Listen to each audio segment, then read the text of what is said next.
Hello guys, good afternoon. Um, Habang may panahon tayo, ay huwag natin aksayan ang ating oras. Oo, huwag natin sayangin ang oras na binibigay sa atin ng mahal na Panginoon. Kasi sayang ang oras na dumaraan nang wala tayong mapakinabangan sa oras na yan. Kaya lagi akong habol-habol oras. Habol na habol ko siya. Kasi nga, pagka lumipas, hindi na may babalik.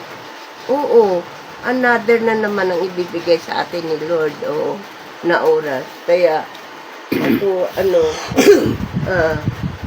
ewan ko lang, pinapasalamatan ko yung mga oras na yun ang binibigay sa akin. Oo, kasi maikli lang ang buhay, lalo na ako, matanda na ako. Kaya habol-habol ko lagi ang oras.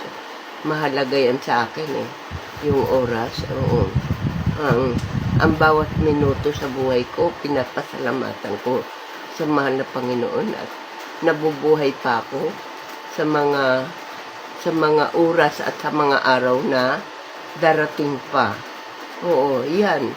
Yan ang aking yan ang aking ay yung iba yata sinasayang nila yung oras kasi hindi na yung babalik. Panibagong oras na may bibigay sa atin ni Lord. Ganon. Ganon yun. Hindi yung kahapon ngayon, hindi. Makaraan na yun. Nakaraan na. Hindi na may babalik ang lahat ng nakaraan. Oo. Kaya ako, laging pinapasalamatan ko sa mahal na Panginoon. Yung mga oras na binibigay sa akin kasi nga, matanda na nga ako.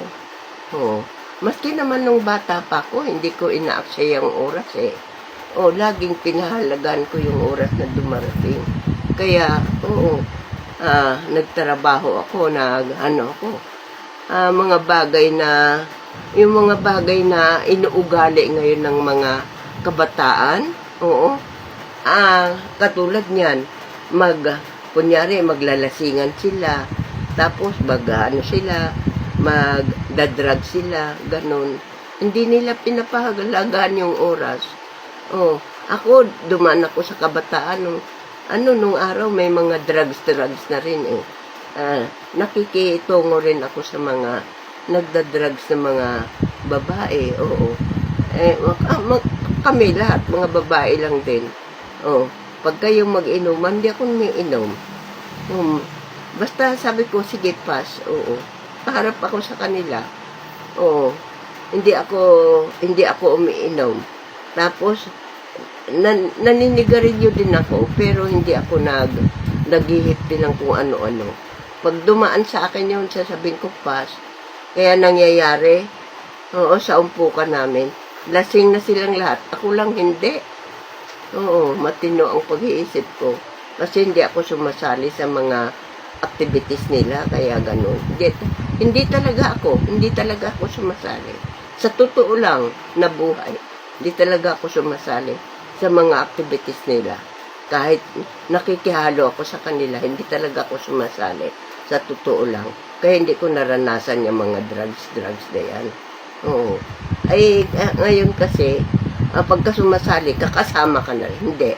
Ako, sa totoo lang, nakikisali ako sa kanila, pero pagdating sa akin, pass.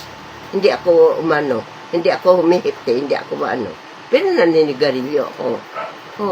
Kaya nangyayari, lasing na sila. Pag lasing na sila, ako lang ang hindi lasing. Sasabihin ko, huwag ninyo akong titingnan ng ganyan, kasi ang sama na ng tingin sa akin, huwag ninyo akong titingnan ng ganyan. Hindi naman ako kasama dyan sa ninyo. Sa totoo lang. Yan lang masasabi ko, anak motivation message yan. Kailangan panindigan mo sa sarili mo na hindi ka kasali. Okay.